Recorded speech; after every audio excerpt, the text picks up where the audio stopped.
Hello, greetings, and welcome. My name's Dr. Adeeba Deterville, and I'm really happy to be here and be able to present my work to our joy for this wonderful gathering and conference.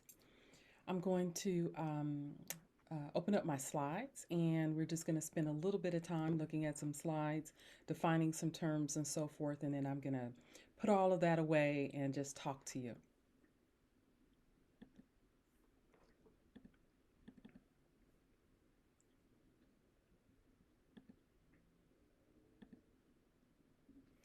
All right, so the title of my presentation is Sankofa Praxis, How to Cultivate Your Calabash of Jengnaship. And I'm going to begin my presentation with a brief libation. In the African tradition, anytime we have a sacred gathering, we always offer libation to our ancestors. And so I have a small plant here, a small gourd with a little bit of water. And I'm going to offer this simple blessing. Ancestors, please give us the wisdom to knowingly and lovingly shape our world. Ashe. And I also want to call on my personal ancestors, my mothers and fathers, grandfathers and grandmothers, and all of those elders in my community who have made their transition to the ancestral realm, and give thanks to them for being present with me today as I make this offering to the community. I give thanks for those unnamed ancestors who struggled and died and fought and stood and prayed in order to make this moment possible for each and every one of us. I say Ashe. I give thanks and honor to those generations to come that we will and are leaving a world worthy of them, that they may step into their full divine beingness as African people. I say Ashe.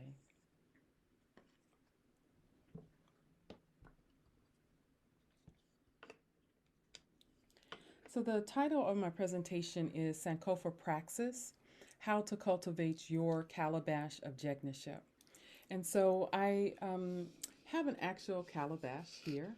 This calabash was grown in West Oakland, and on it I have carved by a beautiful artist named Rose Sharon, um, it, who is a beautiful calabash carver. She actually grew this calabash in West Oakland. And on it is the work of Sankofa Praxis, symbolized on here. So we have the Sankofa bird. The Sankofa bird, it represents the concept of going back to fetch that which may have been forgotten in order to move forward. It has its feet are moving forward, its head is looking back, and it has a small egg in its mouth to represent the future. The praxis itself, which means the combination of knowledge and practice.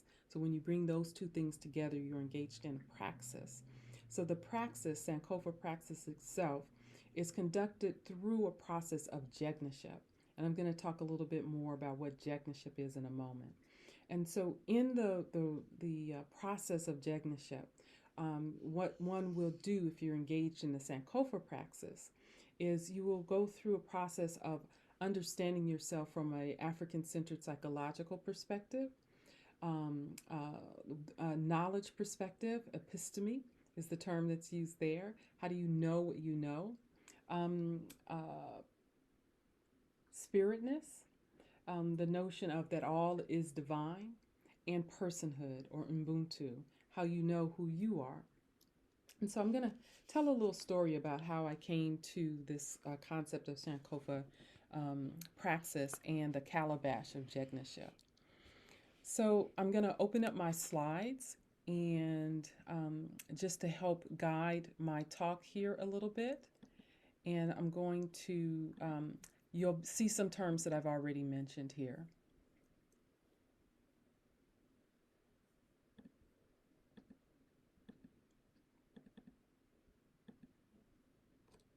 So I'm going to go back here just a little bit. So here's the title of my presentation. And we did the libation. And these are some of the terms that I just mentioned. So I'm just going to pause here and just have them on the screen, and you can take a moment to read them.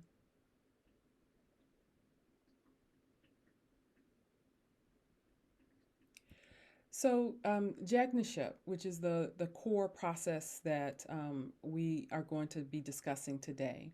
So, Jengnaship is a relational, African centered, intentionally guided development process. It's intergenerational, it's a way in which knowledge and knowing is transferred, and it engages in a mutual co learning experience. So, basically, what that means is that when one is engaged in this process of Jengnaship, both the person who is the wisdom keeper, the wisdom giver, is also the wisdom receiver, and it's a mutual learning experience and practice. There are certain attributes that one who is known as Jegna exhibits, and those attributes are been tested in struggle and battle, have demonstrated extraordinary and unusual fearlessness, have shown determination and courage in protecting their people, land, and culture, have shown diligence and dedication to our people, have produced exceptionally high quality work, and have dedicated themselves to the protection, defense, nurturance, and development of our young by advancing our people, place, and culture. So, those are some of the attributes of a Jegna. And these attributes were defined by Baba Wade Nobles, who you see pictured here. And so I just wanted to share real briefly a little bit of my own story and personal journey and my experience with with Jegnaships and my Jegnees and Jegnas. So here on the top, you'll see photographs of some of the individuals that were a part of my life when I was a young woman and continue to be Jegnas to me even today. So there's Dr. Tamil Porter, may she rest well with the honored ancestors, Dr. Judy Sandeo, Dr. Starla Lewis, and Dr. Carol Wayman, may he rest well with the honored ancestors. In the center is my dissertation committee, Dr. May Alawar, Dr. Theopia Jackson, Dr. Denise Boston, and Baba Dr. Wade Nobles. And on the final row is myself, pictured with some of my Jegnees, who I serve as a Jegna too.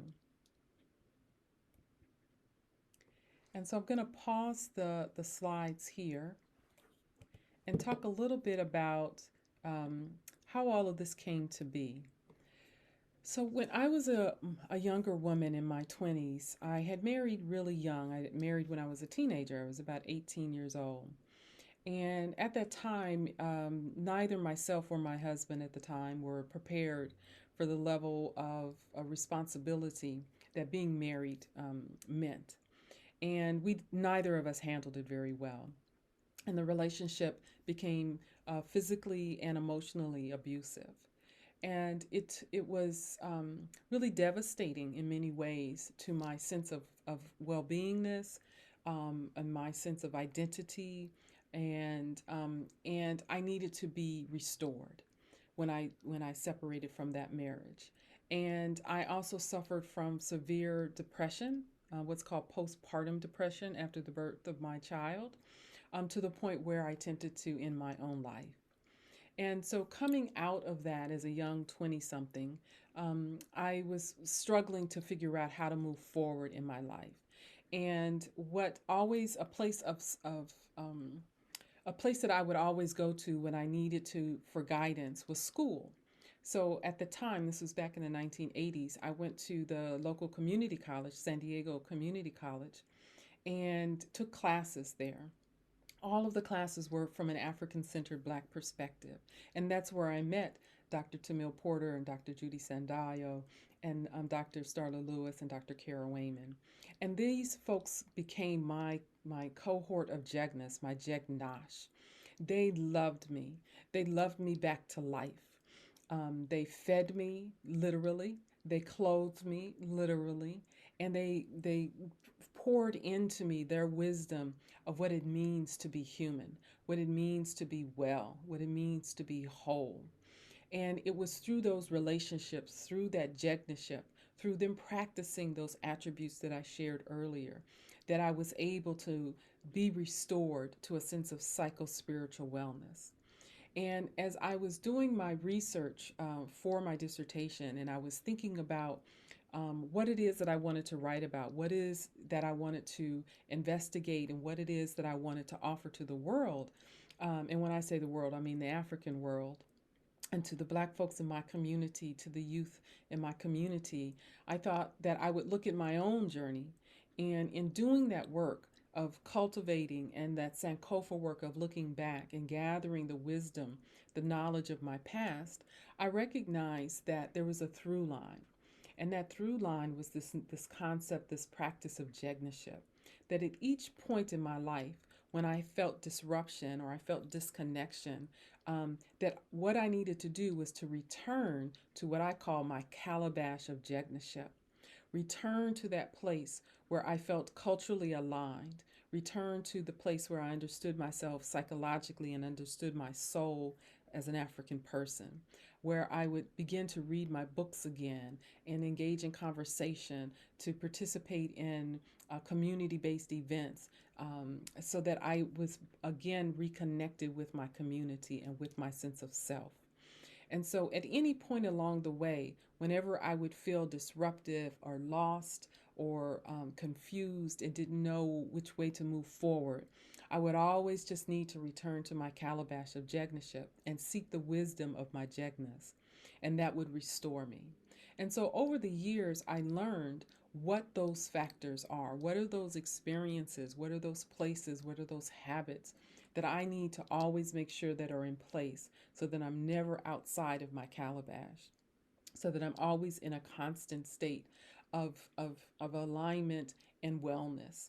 And so I'm going to return to my slides here really briefly and talk about some of those things so that you too can cultivate your calabash of Jengnaship. So one of the first things that I did was I identified the Jegnash, those warrior teachers in my life. Next, I reflected on how I knew what I knew about me. How did I understand my blackness? When I looked at my own lived Black history knowledge, how did I understand what that was? So a good example of that would be the music that we listen to. So I would return to the music of my soul, Earth, Wind, and Fire, the Dramatics, groups like that. So I would return to that music. That's how I would know that's part of my own Black history knowledge. I returned to my library and continue to read books. I would attend workshops and lectures by wisdom keepers of our time, and engage in cultural events. I would reflect on my own psycho-spiritual worldview via the Association of Black Psychologists, and the principles of Ma'at. So I would always look to the principles of Ma'at: truth, justice, reciprocity, balance, and harmony, to see if I was in balance with my own life. Was I engaged in Ma'at, in the choices and decisions that I was making? And I would embrace my community, those people and institutions that would inform my sense of personhood. And so I would go to those gatherings, those community gatherings, and make sure that I participated in those community events. And as a result of that, I always would return to a place of illumination, of spiritness, of what it means to be African. And in that illumination process, in that cultivating my calabash of Jengnaship, I would always return and feel restored back to my full sense of self.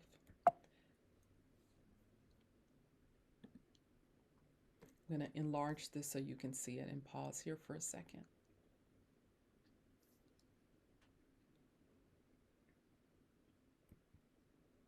And so I ask in these last few minutes of my presentation, what's your Jengnaship journey? Who are those folks, those wisdom keepers, those people who have exhibited the attributes of a Jegna? Who are those people in your life? What has been your Jengnaship journey? How do you find your sense of psychological wellness? and from an African perspective? How do you connect to spirit, to the divine? How do you understand what it means to know the world? And how do you understand yourself and your sense of personhood and identity? And so I will close with this.